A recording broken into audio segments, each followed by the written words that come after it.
Good morning. I have returned to my favorite place on earth. I've never been to Disneyland or anything. This is my little piece of heaven. Thank you for being with me today. Let me turn this car parked here. Alright, we're going to continue our chapter, the Valiant RANI. Let's see. Chapter 16. We're on page 283, says the marker. I'm pretty sure I've got it situated right here. It's a little back and a little forth together.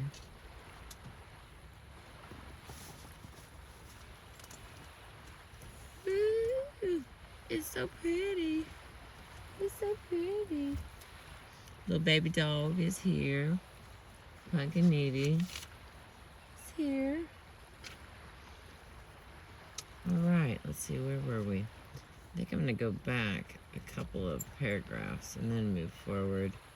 Because I remember that it seemed kind of cut off just a little bit.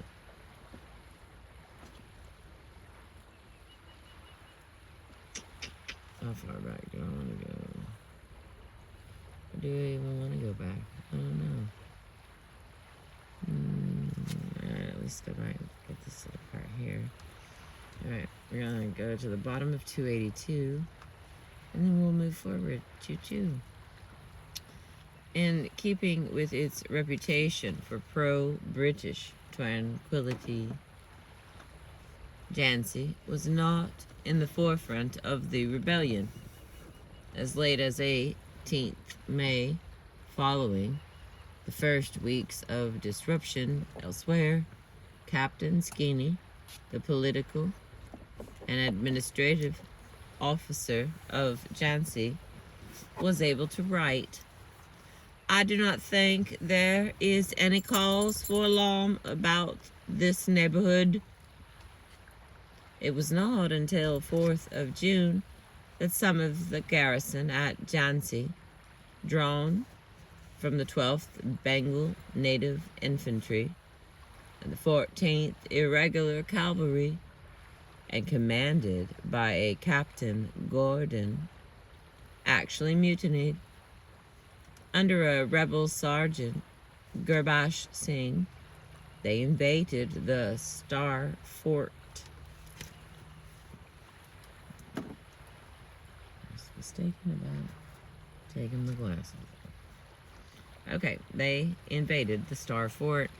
In the battle to seize it, they killed all the British officers they found there, except a Lieutenant Taylor, who, despite being badly wounded, managed to escape to the city fort. This was the place appointed by Captain Skinny for some British and Eurasians in Jhansi. Some 60 people all told, over half of them women and children, to take refuge. With the mutineers, seemingly impregnable, in the vastly superior Star Fort, which contained Jhansi's magazine, as well as its treasure chest, who would now come to the aid of this vulnerable fragment of humanity? Ironically enough, the only possible bastion for the Europeans at this point, against the rage of the sepoys, was none other than the deposed Rani herself. She had earlier been allowed a few troops of her own as security against the disturbances which were sweeping across India. Now Captain Gordon appealed to her in the following terms. Given the extreme danger to the European and Eurasian community, who might all be killed by the mutineers the next day, we suggest, he wrote, that you take your kingdom shades of Lord Dalhousie and hold it along with the adjoining territory until the British authority is established. He added, "We shall be eternally grateful if you will also protect our lives." It cannot be known for certain what, if anything, the RANI replied to this appeal. The most plausible version, given her circumstances, has her answering. Hang on, let me get a drink, because let's see what. I haven't pre-read this, y'all. Remember? We're having this whole experience together.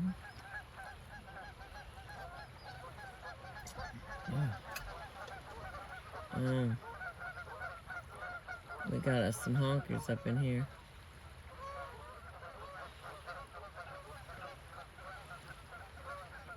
Okay, let's see what she said. Most plausible version, given her circumstances, has her answering. What can I do? If you wish to save yourself, abandon the fort. No one will injure you. The most damning version has the RANI promising a safe conduct, which she had no intention of carrying out. Whatever the RANI's reactions, for there are numerous contradictory versions, mainly based on hearsay, the tragedy which followed is not in dispute. Alrighty. On the 7th of July, the city fort was duly besieged by the mutineers. Captain Gordon, the commander of the garrison, killed in the assault. Captain Skeeny, the political agent, and then gave the signal of surrender. A safe retreat from the fort itself was now promised to the remaining Europeans inside if they would lay down their arms. This they agreed to do. So the British, defenseless but hopeful, filed out of the city fort. A little column was just outside the walls of Jhansi itself when the rebel leader, Risaldar Kala Khan, ordered them all to be killed.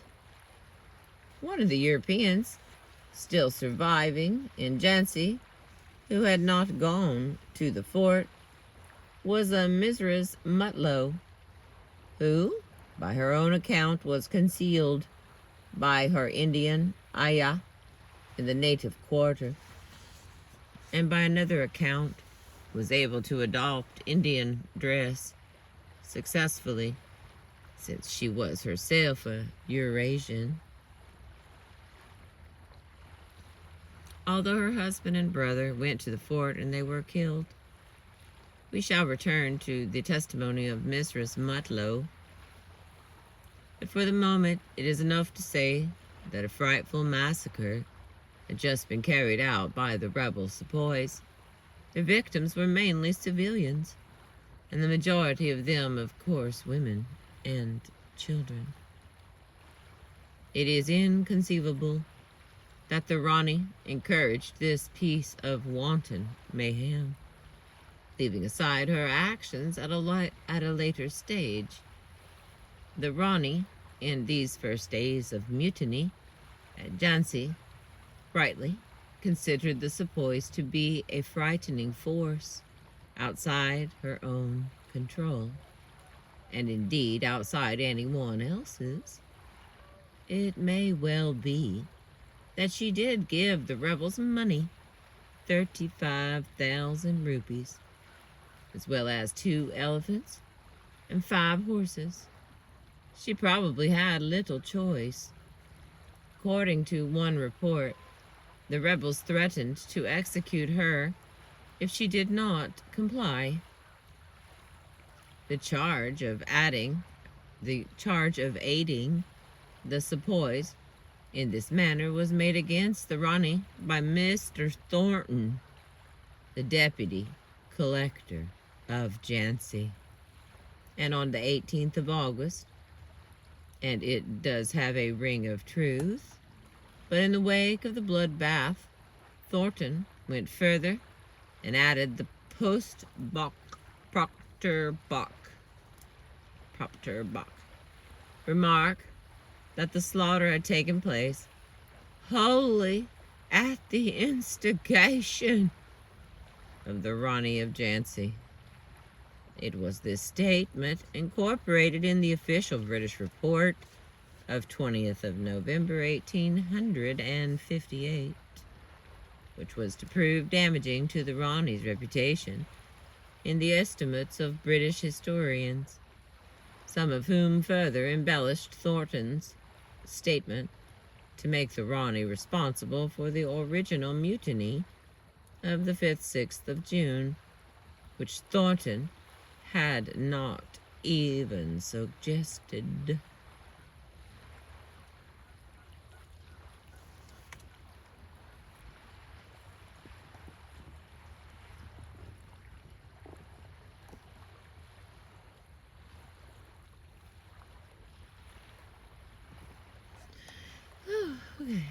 Okay, back to the book. Where was I at? Where is I?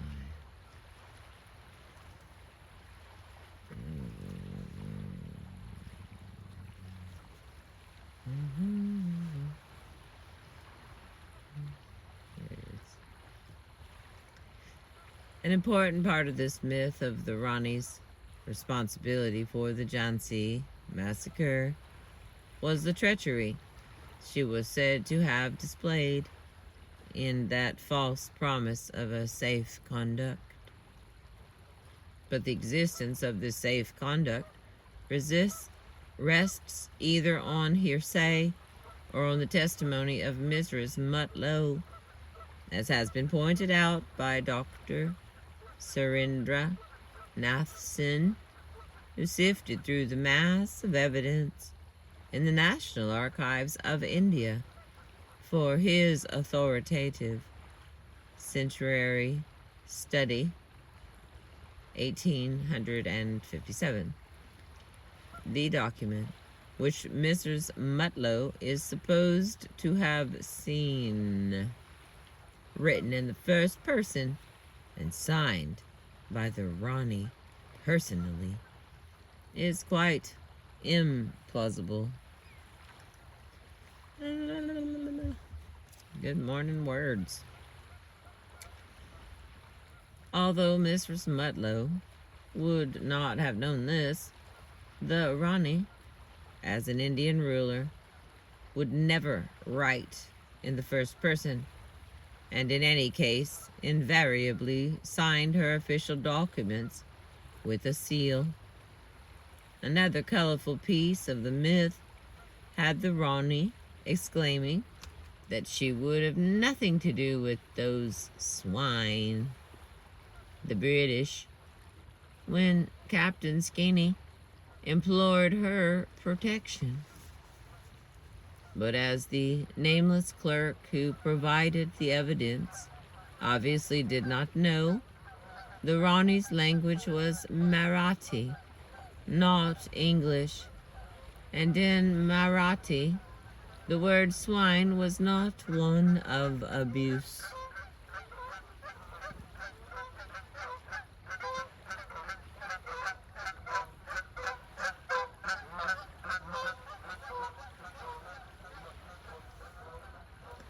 "30 years after those blood-stained happenings, one T.A. Martin, a resident of Jhansi, who escaped the siege, wrote a letter to the Rani's adopted son, Damodar Rao, in the Rani's defense.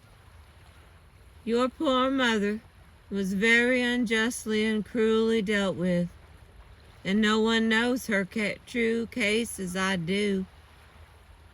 Unfortunately, by a further piece of irony in a career already marked by such.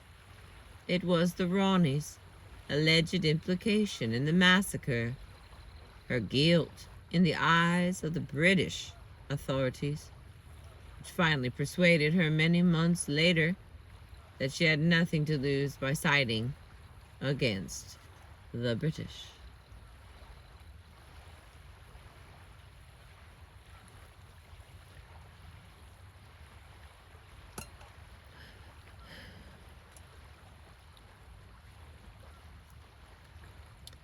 For the moment, however, the RANI in Jhansi was seen, including by the British, as bringing order into a disorderly situation. She formed a government which included her own father. She also wrote an account of the whole ghastly business of the massacre to Major Erskine, the commissioner at Sagar, in 2 letters of 12 and 14 June. The RANI roundly condemned the faithless cruelty and violence which the troops had displayed toward the Europeans, and regretted that she had not had sufficient soldiers and guns of her own to help them, thanks of course to the withdrawal of the previous strong garrison. The RANI explained that the sepoys had threatened to blow up her own palace, and for this, to save her life and honor, she had given them sums of money to depart. Since then, in the absence of any British officer, they had all been killed, although some civilians survived by one means and another. In the town, she had taken over the government.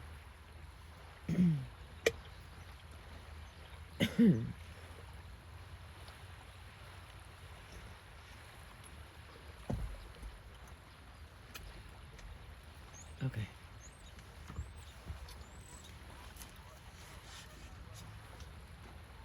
And I hope that's as pretty as it appears to be to me.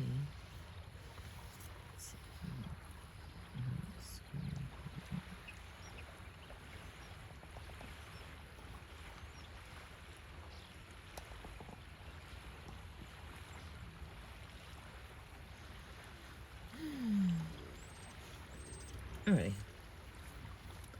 There's no reason to doubt the truth of this account, nor did Erskine himself do so. He forwarded the letters to the central government with the covering note that their content agrees with what I have heard from other sources. On the 2nd of July, he asked the RANI to continue to manage the district, including collecting revenues and recruiting police, until a new supervisor should arrive.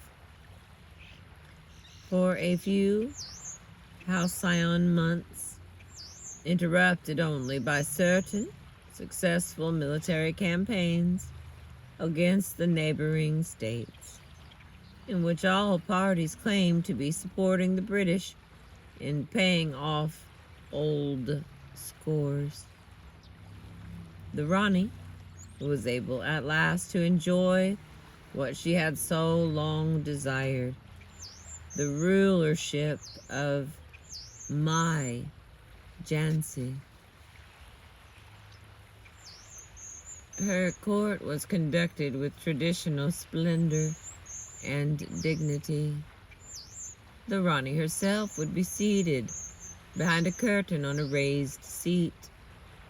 Previously, she had worn a plain white muslin dress, drawn about her tightly to reveal her figure.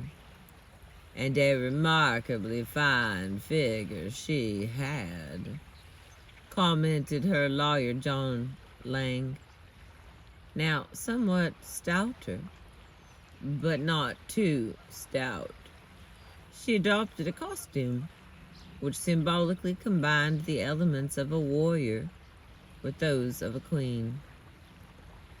Jeweled purse, a silk blouse with a low-cut bodice, a red silk cap with a loose turban or puggree round it.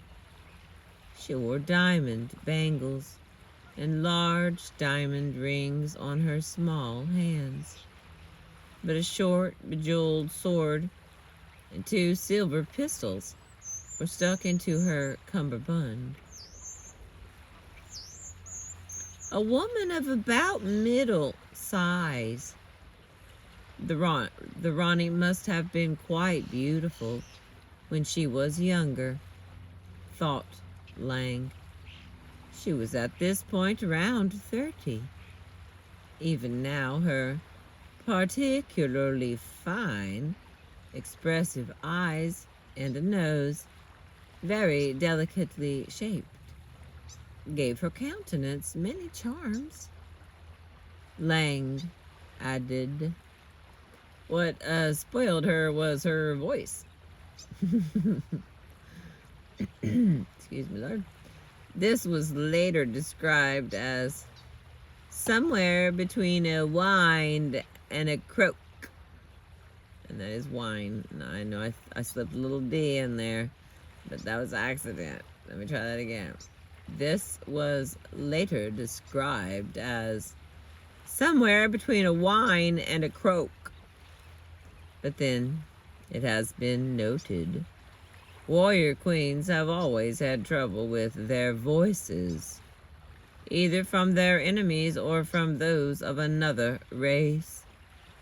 To her fellow Indians, the Rani's voice was on the contrary, melodious.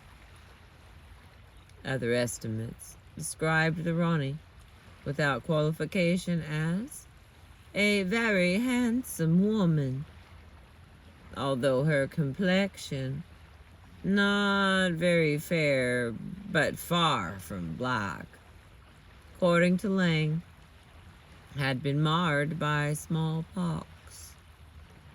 Her grace in particular impressed the British. For the moment, the Rani, with her diamonds, but also her pistols, was free to enact Lakshmi, rather than Durga or Kali. A library was formed, plays once more encouraged.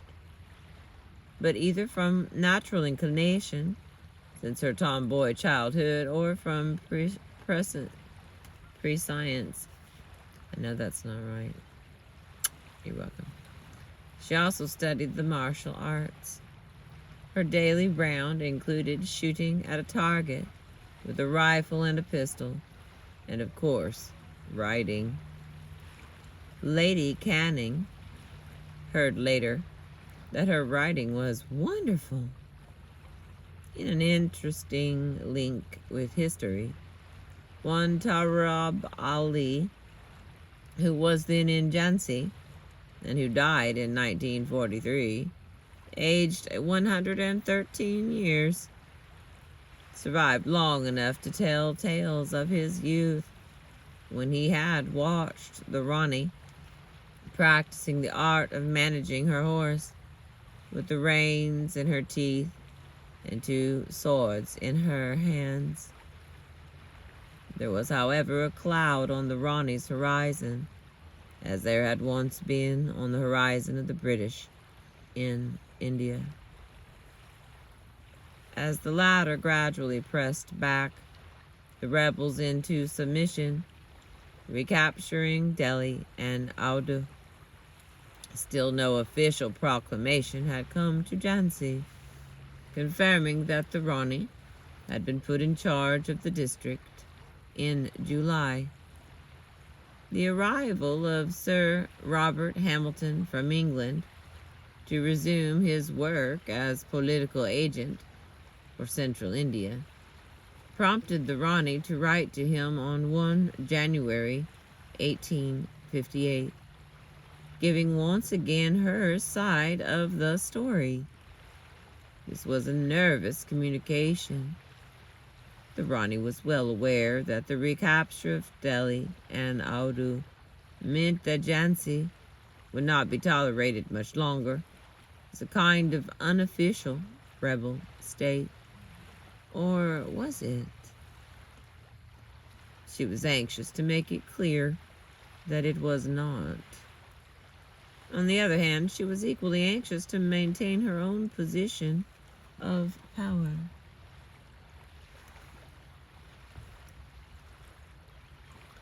And in any case, it was too late. Perhaps it had always been too late. Despite Erskine's judgment, despite the Rani's own pleas, despite Sir Robert Hamilton's confidence in the veracity of one of the rebels under sentence of death, she was obliged to yield. The Rani was already believed to be guilty of complicity in the massacre. Her official guilt was even now in the process of being established. One of the pieces of damning evidence cited to Erskine, who was forgiven for originally crediting the Rani's story, was a telegraphic message from Major Ellis, dated the 26th of June, but he actually referred to the mutineers as having at last forced the Rani to assist them with guns and elephants. Evidence surely of duress rather than complicity. There is cause to believe that the Rani's reputation also suffered from guilt by association. Later, as we shall see, she would join forces with that fiend Nana Sahib, he who was held responsible for another frightful massacre, that of Kaunpuri, which took place on the 27th of June. Nana Sahib was another with a grievance against the British. As the adopted son of the last Peshwa of Bithar, he was allowed to be styled Maharaja as a courtesy, but not to enjoy the Peshwa's pension. It is not clear exactly at what point the Nana joined forces with the rebels within Kaunpuri, a wealthy city lying about 260 miles east of Delhi, guarding the road to Lucknow. Subsequently, many of the British would believe that the Nana had been at the races and sipping coffee, etc., with our officers, and all the time planning the mutiny. That may not be quite how it happened. Possibly a character of mystery origins who went under the pseudonym Tatya Topi was actually the master butcher, as one later British investigation suggested, the Nana being offered an even starker choice than was the Rani by the Sepoys. A kingdom if he joined them, and death if he didn't. But if that was the case, Nana Sahib certainly did not hesitate. The massacre of Europeans and Eurasians at Kaunpuri took place in roughly similar circumstances to that of Jhansi, with all the indications of treachery, captives going trusting and all unknowing to their deaths. It is impossible to exaggerate the feelings of horror aroused by this grisly episode in the hearts and minds of the British community. not only then, but long afterwards, quite regardless of the fact, as Indian historians have pointed out, that in the meantime they themselves had performed acts of equal savagery in retaliation. For the Indian men, women, and children who died subsequently in Cawnpore, 10 times the number of the slaughtered Europeans, are hardly registered in the British consciousness. A parallel may once again be drawn between the Britons' rampant slaughter of the Romans at Colchester, vividly reported by the Roman Tacticus, and his bald account of the extinction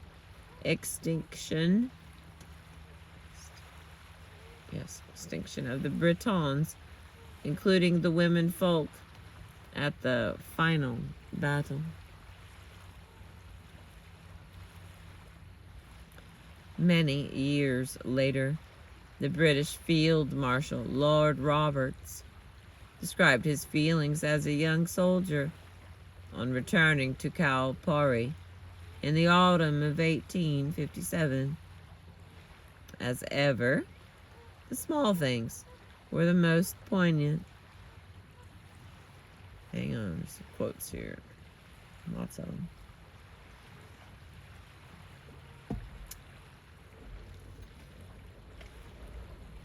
Alright, here we go. Let's try this again. As ever, the small things were the most poignant.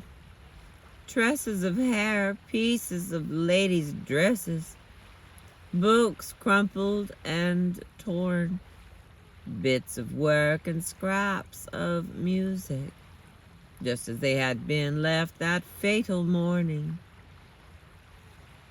It is easy to believe Robert's verdict. The sights which met our eyes and the reflections they gave rise to were quite maddening. In vain, Queen Victoria spoke out against any retribution, which I should deeply deprecate. Officers and men, by abandoning the prospect, should show the difference between Christians and Hindus or Muslim. Geo Trevelyan, in a study, Cawnpore, published in 1865, compared the British soldiers' behavior to that of Telemachus slaughtering his mother's maids, and he added the comment that it was curious that this pagan act should be revived by a Christian warrior, Brigadier General Neil, after 25 centuries. The recapture of Jhansi lay ahead, but it was not to be expected that the British behavior there would be marked by any maudlin clemency. These were the words with which Dr. Thomas Lowe, who was present at the medical officer to the Corps of Sappers and Miners, would choose to dismiss the quality of mercy. Pace, his sovereign, in an account of it all published in 1860. As for the RANI herself, once officially implicated in the Jhansi massacre, her likely fate, were she to be captured, was death. Her father, who was captured, was hanged.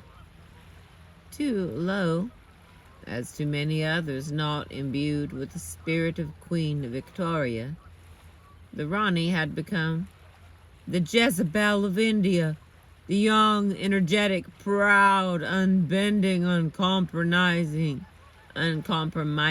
RANI, and upon her head rested the blood of the slain, and a punishment as awful awaited her. Perhaps Tennyson's sad verdict in Boadicea is the fairest on the state of India during the frenzied months of the rebellion, when the land certainly ran with slaughter, Indian as well as British, and many a maid and matron of both races did suffer multitudinous agonies before perishing. Out of evil, evil flourishes. Out of tyranny, tyranny buds. In the new year, Sir Hugh rose, in the process of mopping up the remaining rebel encampments, set off for Jhansi. It was time for the Rani to put aside the peaceful mien of Lakshmi and mount the tiger of Durga. To this end, she began to recruit a large army of her own, securing 14,000 volunteers from a population of some 220,000, as well as 1,500 sepoys. She also strengthened the defenses of the city itself. The siege of Jhansi began on the 20th of March, 1858. One eyewitness, an Indian, told of the fierce British fire, including red-hot balls, which thundered over the city walls like the rains in autumn.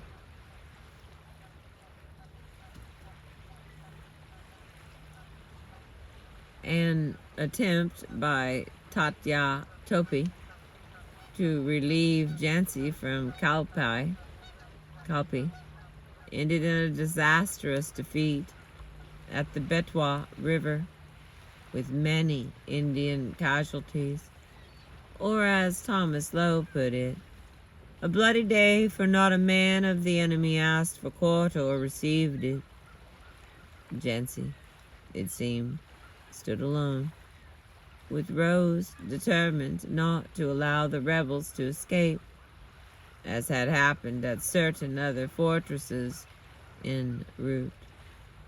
And the Rani, supported by the inhabitants, determined not to surrender.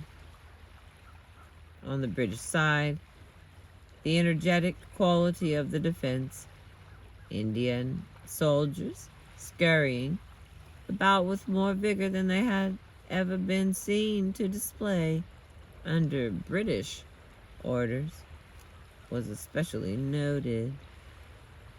"They work like bees," wrote Lowe, apparently surprised. The women of Jhansi, organized by the Rani, joined in.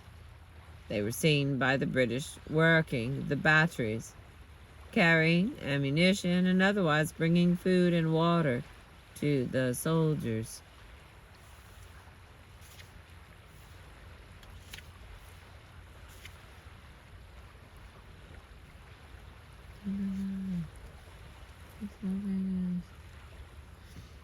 As for the Rani herself, whose standard flew proudly from one white turret, she was constantly visible both to her own followers and to the enemy.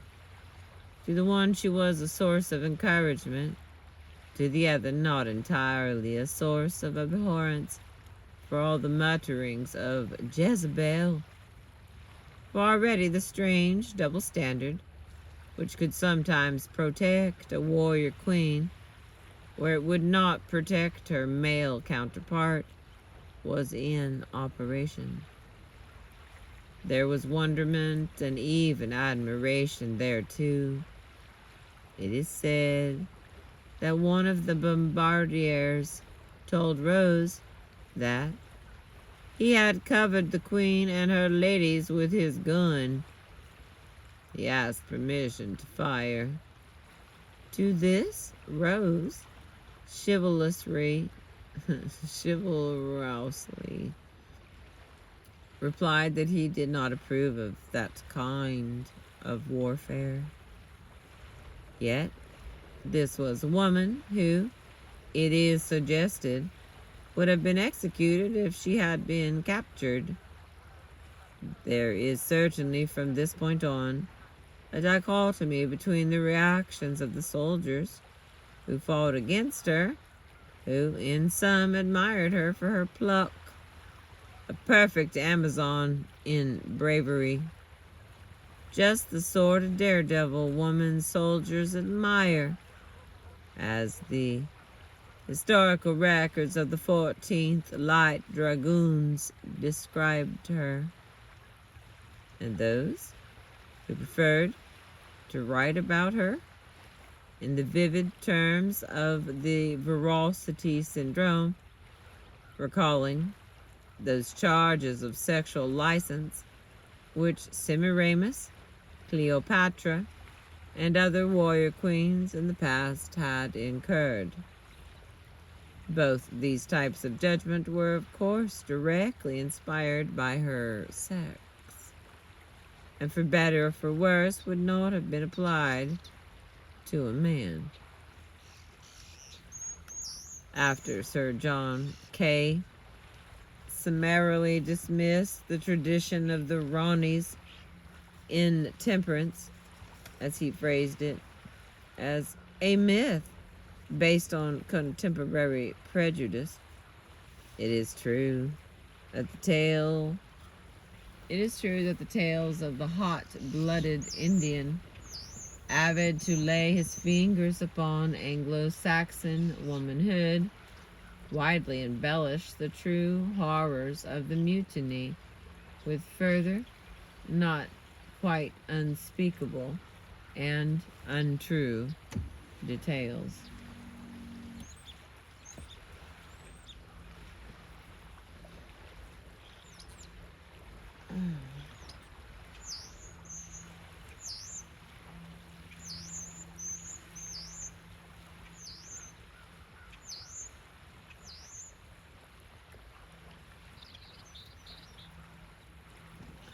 I'm going to take a pause here. We did not get through chapter 16 yet. And due to there being 6 more pages and in a strange twist of fate, I'm reading myself to sleep. Had an unbelievable day yesterday. And I could hardly sleep. So, I am thankful. Oh, forgive me. I'm thankful to be here reading. I'm going to try to perk up and drink a little coffee and see if I can finish this chapter for us. Gentle reminder, we've only got 5 pages on this chapter and 2 more chapters, and this book will be finished. Thank you for being with me. Thank you for listening. Thank you for sharing. Thank you for commenting and liking. I like that one too. I appreciate you.